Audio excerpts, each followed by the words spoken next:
That's right.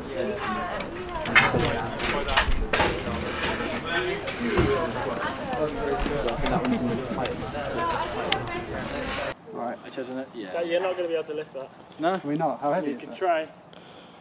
Can't we use a team? Surely a team. No, yeah, no. Leave that. Yeah. We can leave that for now. We did it before. And I guess I like the allotment because it's a form of exercise that also gives you food, compared to going to the gym, which doesn't seem to give you much fruit. Does that make sense? I don't know, it's a gym and it's completely free, plus you get loads of food out of it and make friends along the way. Yeah. Whenever I come here, I revert to like 7 years old. Oh, the shoe! I guess my mum grows a lot of food, so all my experience of growing food probably comes from just having it at home. Initially begrudgingly, and then, is that the right word? I don't know. Yeah. And then obviously the older you get, the more you think, oh wait, I secretly do kind of enjoy this, even though I'm not going to tell my mum. And then you go to uni and do it yourself, and she doesn't believe her it is. Yeah. Oh yeah, we're doing on an allotment society at uni. What? Yeah, I always thought that my dad was nuts. I can remember him coming in with his first pear off a tree he'd planted, a pear tree, and like having it on a plate and just like, Eva, look at this pear! And I was like, you're bonkers. And now I do it like to everyone else, like, oh, this is my first carrot, or this is my first apple. And it's just really shit. I don't know, you know, just when it does it and it just like, I'm not at harmony with this bike. It's not a good relationship. I came in the middle of second year. There's some problem with my bike, I can't remember, maybe the brakes. And then John T, who used to run it, who like works in the bike shop now, he just did it like immediately for me. And this was just after I went to a bike shop and paid like £40 for like a do-up.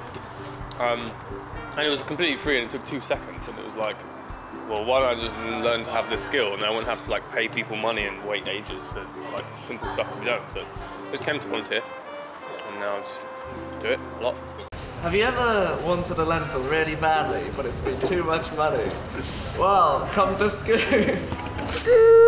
As everybody knows, organic, all these things, natural, these are buzzwords, and no normal person and no student can afford sort of the price they charge for those in the supermarket. And yeah, Scoop is the idea to tackle that issue and sell these healthy things for good prices to everybody, so bring it into the crowd.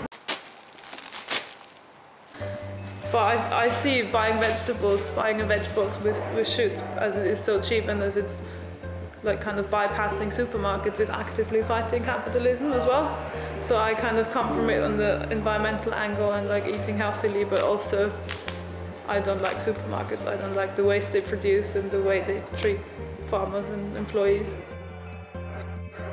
And also Shoots is run as a cooperative, which is a really interesting point that isn't emphasized enough, I think. So it's meant to be like all the members own it cooperatively and run it cooperatively and have the same rights. So we try to take all the decisions democratically and unanimously. So cooperative working is definitely, it's in keeping with the whole transition idea of working towards a sustainable way of living, because these models of working where people are so separated from each other have become unsustainable. They just don't work. People want to work together and people want to share things, and cooperatives are very much at the forefront of transition. At the moment I'm working in the Students' Union on sustainability and community action societies, because there's so many student groups. We've got, I say if I can remember them all, we've got Scoop is the food co-op, Roots the allotment society, Shoots the veg box, Recycle Sussex bike co-op, who works with freewheelers.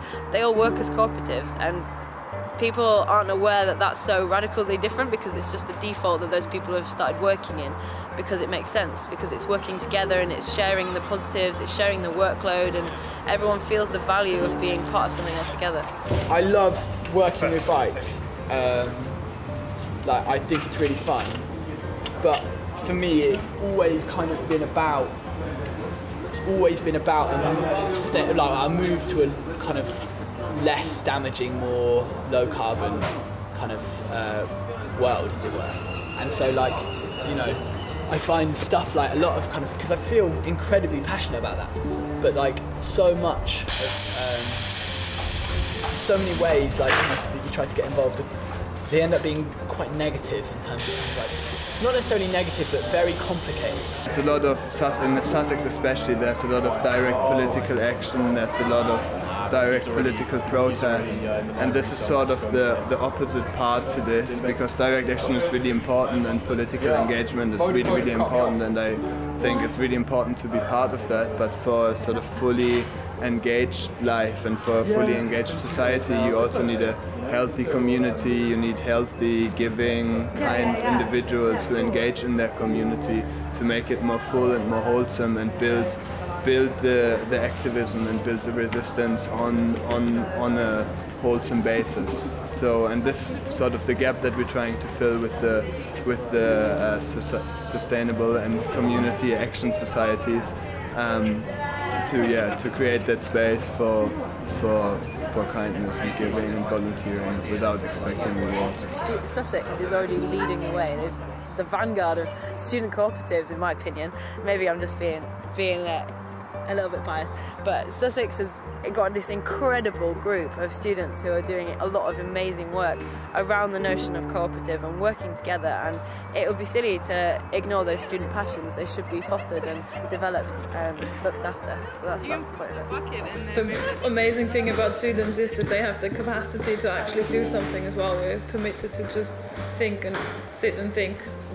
So I think it's kind of our responsibility as well. We're still young, we might still be naive or just idealistic, but we've got the power and the youth to like work on these things. We'd also quite like the space to be less of a kind of, I guess, less of a secret club for green thinking enthusiasts and more sort of integrated service that the uni provides, so people can come to the uni and think, oh, there is a space where I can grow food on campus, not think, oh, I have to get involved in this niche club. Yeah. I have a dream. I have loads of dreams, but I have a dream that, like I said, that this community is growing and that one day we will be able to say Sussex in transition and everyone will be like, oh yeah, I know this person, I know that's going on, and like that people know what transition is. I guess I haven't said that. Transition is the idea of kind of transitioning towards a better future, basically. And that people need to know that, and people should be excited to be involved in that.